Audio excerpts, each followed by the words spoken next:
Hey, what's up, you guys? Bloody Jacob here to bring you my weekly review. Hey, what's up, you guys? Bloody Jacob here, meeting my icon, Catherine Isabel here.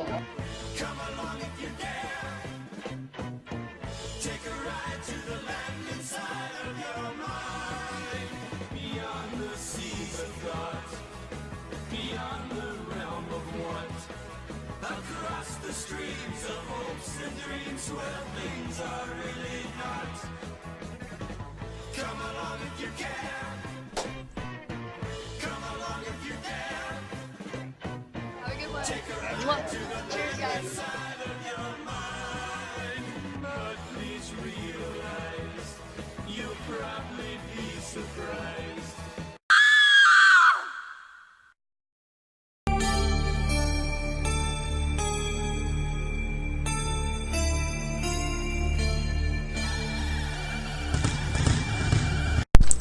Hey, what's up, you guys? Bloody Jacob here to bring you my review of the Season 5 final season premiere of the originals on the CW, which was called Where You Left Your Heart.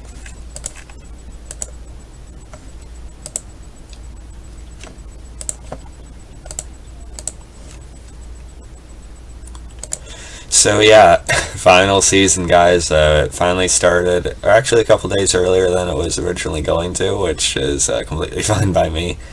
I've really missed watching this show and doing videos on it. Glad it's back now, and I'm very excited, but also very nervous to see how they end this series. Because Klaus Mikaelson, I have a poster of him right there. Played by Joseph Morgan, has become one of my all-time favorite characters, not just in this universe, not just in TV, not just in film, but in any medium. Klaus Mikaelson has become one of my all-time favorite characters in anything. And Joseph Morgan, I think, has played him brilliantly over the years, ever since second season of Vampire Diaries. Excuse me. And because of that, I'm very eager, but like I said, also very nervous to see how they end it. And it very much feels like the final season. It did really since last year. It really feels like they're building to this great end game and closure. It's hard to theorize exactly how it's going to end now. I'm sure we'll be able to make better predictions, once we get more details as the season goes along. But I was watching an interview with Joseph Morgan, and he says it has an ending that's not going to make everyone happy. So it feels like it's probably going to be some kind of a bittersweet ending, which we should come to expect. It's going to end exactly like Vampire Diaries did, with one brother sacrificing for the other. Maybe, I don't know. But he said it's very emotional, but he's actually fine with where they left it. And he feels that there's a great amount of closure, as well as hope, not just the character in the final episode as well. I'm sure it's gonna make me cry.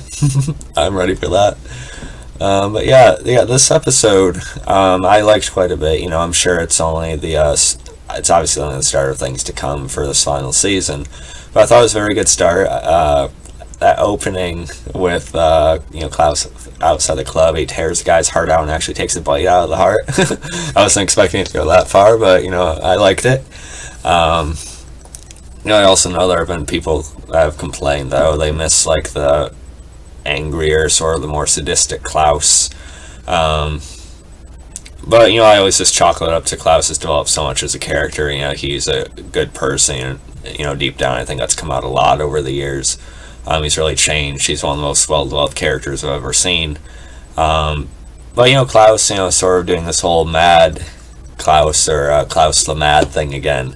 The Mad King, you could say.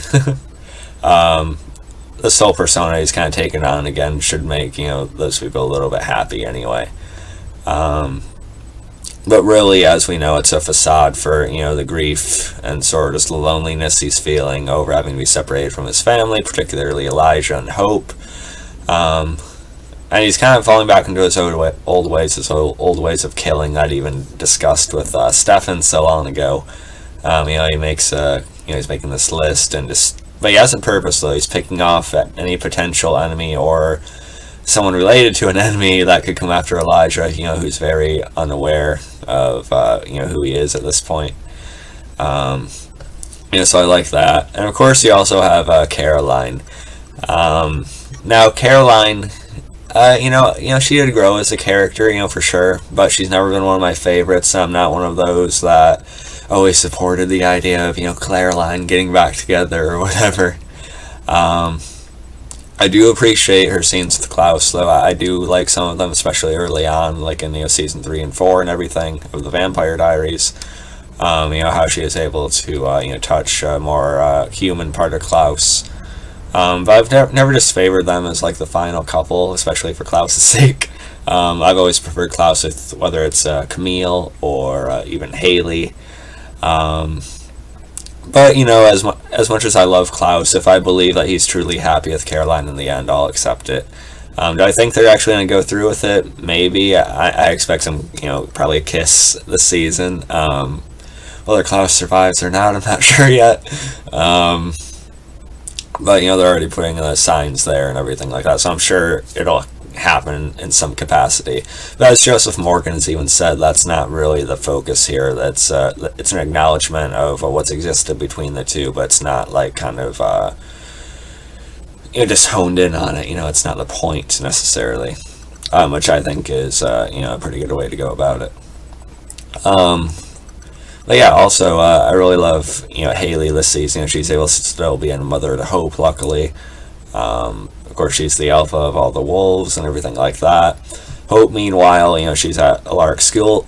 We don't see Alaric, but we hear about Mr. Saltzman, and he's kind of forced to, suspend her. And, I like the actress playing Hope. I think she's doing a fine job. I'm sure she'll do even better once she gets on screen with Joseph Morgan. They have some of their more personal scenes and everything like that. But I gotta say, I do miss Summer Fontana, the young actress who played her in season 4 as a little kid. For some reason, I think the character works more as that version of herself, but I'm not so big on a lot of the angst that's going with Hope right now, but I guess it's kind of natural, for the age she's at right now. And, it's justified because it's been 7 years, as we find out. People like even Cole have managed to keep in contact with Hope, through, video calls or, even just calling her on the phone, like Rebecca and everything like that. But Klaus just hasn't. He's completely shut himself off from that, just out of fear of what could happen to her and his own, like I said, his own sort of regret and worry over everything. But he finally does call her at the end of the episode, and, Haley's gone missing. She's been taken. He's on her way. So yeah, Haley is what's going to bring them together, it seems. As Cole even tells Hope, there's always some kind of major crisis that goes on that always draws them back. Now there was a rumor like months ago that I seen that Haley might actually be killed off. I don't want to worry you guys about that. I'm not really putting too much weight in it myself yet, but there was like some kind of picture that supposedly came out that showed like the storyboard that they were working on, and one of them said like Klaus's eulogy for Haley, or something along those lines.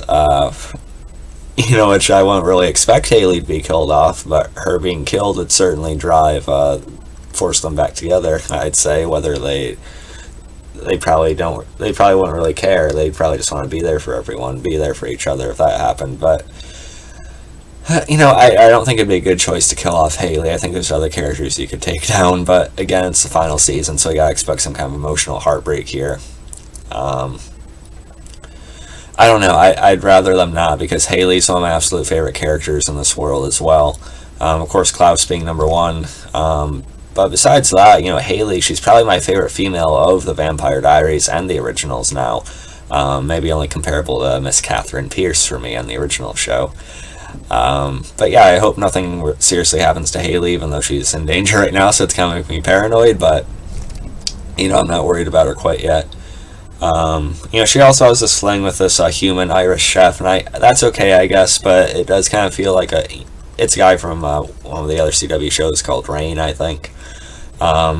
He's charming, I guess, but it really just feels like a placeholder for Haley and Elijah.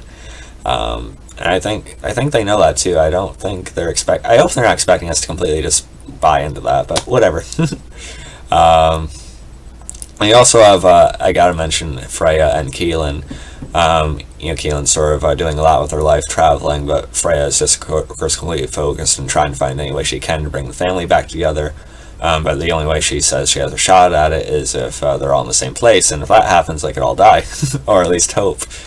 So she's too wrapped up in that, but they're communicating as best they can, and it's kind of good to know they've been together for 7 straight years now. So maybe Freya or Keelan's one that should propose to each other, huh? It might go over better than Marcel and Rebecca's, attempted marriage there. They've been together for a while as well. It's actually nice. Marcel set up this whole elaborate proposal, bringing up different pieces from Rebecca's past. Of course, Rebecca can't because, again, she's too wrapped up in her family. And again, Marcel is frustrated with that. That's something we've seen touched on throughout the whole series. So it feels a little bit redundant on that end. But it's good to see Marcel, not trying to kill the Michelsons, but, trying to get Rebecca away from all that, as always. But, yeah, so overall, this is a really good episode, really good start. I'm sure there's even better ones to come, but I'm still nonetheless very happy and very excited to see everything that happens this final season. I'll be reviewing every episode, of course. Let me know what you guys thought about this one. I'm rating this one about 9.2, 9.3 out of 10. I almost wanted to put it higher, but I'm trying to keep it in check, for the better episodes ahead, most likely. But still, really enjoyed it. Let me know what you guys thought. Follow me on Facebook, Twitter, Instagram. Like, subscribe. I'll catch you guys next time. Peace.